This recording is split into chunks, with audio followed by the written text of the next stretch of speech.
Hi everyone, welcome back to my channel. Today I'm going to be talking about my thoughts on the first release of the year. It's a horror movie and it's M3GAN. Now this movie had my attention for a really long time just because the trailers just made it look hilarious and like a really fun time. And I'm just going to lay down all my thoughts on this movie in today's review. But before I do that, if you guys have seen M3GAN, let me know what you all think about this movie down below. I'd love to hear it. M3GAN is a marvel of artificial intelligence, a lifelike doll that's programmed to be a child's greatest companion and a parent's greatest ally.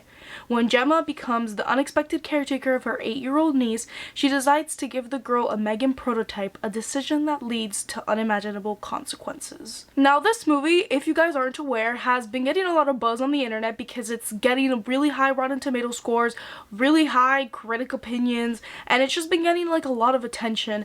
And when I saw that, I honestly was like, wait, is this movie actually good? I don't really understand where the high Rotten Tomato scores come from, but we're gonna just break it down today. Of course, no spoilers at all in today's video, so if you guys haven't seen the movie, you're all good to watch this video. But yeah, I'm gonna just start off and say that I actually think the doll looks pretty great in this movie. M3GAN is just, first of all, pretty creepy to look at if you just stare into her eyes just staring at you, but the design of it and the way they actually made it happen was really cool. So it was played by one person and voiced by another, and I think it's really awesome when they get like an actual person to play the doll, so it actually looks like the movements are real and it doesn't feel fake, because especially when she dances, it's just hilarious to see on screen. And I think that combination of somebody playing the actual body of the character and another girl voicing it is pretty great. And I also want to say that I think this movie touches on something that I think is really cool, and I don't know if another movie has touched on it honestly as of recent years, and it's the whole idea of just giving your kids technology and how kids nowadays are basically being raised up with technology. And the movie definitely deals with that, and it deals with the consequences of that. Even though we think this is helping them, is it actually harming them more than doing good? And although I don't think the movie does an extraordinary job at kind of tackling that reality, I still think the movie in a way had me thinking about that, and I think it's cool that a movie actually, you know, talked about that. I also want to say that as far as performances go, I think my favorite one is Violet McCraw, who plays the little girl, and I've loved her since Haunting of Hill House. I think she's so great, and she keeps booking these horror roles because I just think she's really good at it. But yeah, she was definitely my favorite part of the movie. Everybody else, I really don't know if it was the bad script or if it was the bad acting that just didn't work for me whatsoever. Like, I still think the movie was very entertaining, and I'll be getting into that.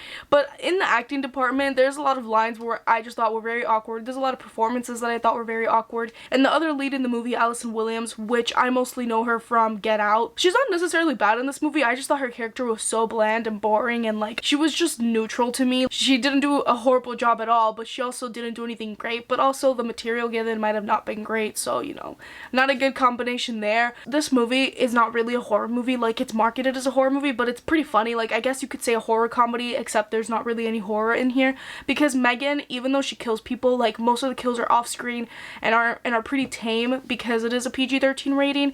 And I do think that the movie, if it was rated R, would have probably been so much better in my opinion, because you could kind of see actually what the doll is doing. Like, I like M3GAN as a killer doll, but I feel like we never even got to see her at her fullest potential. Like, I think she kills like 3 people in this movie. Kind of wish she did a little bit more with that, because this movie feels a little bit rushed sometimes. Like, I feel like it escalates too quickly, and I never even got to like fully get immersed into M3GAN and the little girl's relationship themselves. Like, I think it kind of flies by through that. And then I also think it flies by towards the end of the movie as well, when you have the resolution of like, does the little girl want to continue supporting M3GAN even though M3GAN is killing all these people and doing all these horrible things. Like, I just think the beats of the story are really odd and in a really weird place, and it wasn't my favorite pacing in the entire world, because I like entered the movie, and even though I had a good time with it because it was entertaining, I was like, you know what, I don't know if I even like got anything from this movie actually. And then another thing, there's a couple of scenes in this movie that I feel like were there to develop something, but then they never developed it. Like, there's a scene of a guy who's getting the M3GAN prototype USB thing on his computer, and I'm like, oh my god, are they gonna do a plot line where like they try to leak M3GAN? And they just never do it. Like, I think there's a lot of interesting things they could have done here beyond what they were trying to do with the whole like, you know, should we give our kids technology instead of actually being with them conversation, but I don't think they did anything with it. I feel like with AI you can get into a whole lot of conversations and topics, and I think the movie kind of shied away from some of them, which I think it should have, you know, kept going forward. But I still think, however, that this movie's pretty memorable, even though, like I said, a lot of it is kind of boring. Some of it is kind of bland, especially with the characters, because I think M3GAN is just, like, pretty awesome. I think M3GAN is just hilarious. Like, there's so many scenes of this movie that it had me laughing out loud, and that's why I say this movie is very enjoyable. Like, will I still recommend you watch this? 100%. But I think don't go into it thinking it's going to be the best thing in the entire world.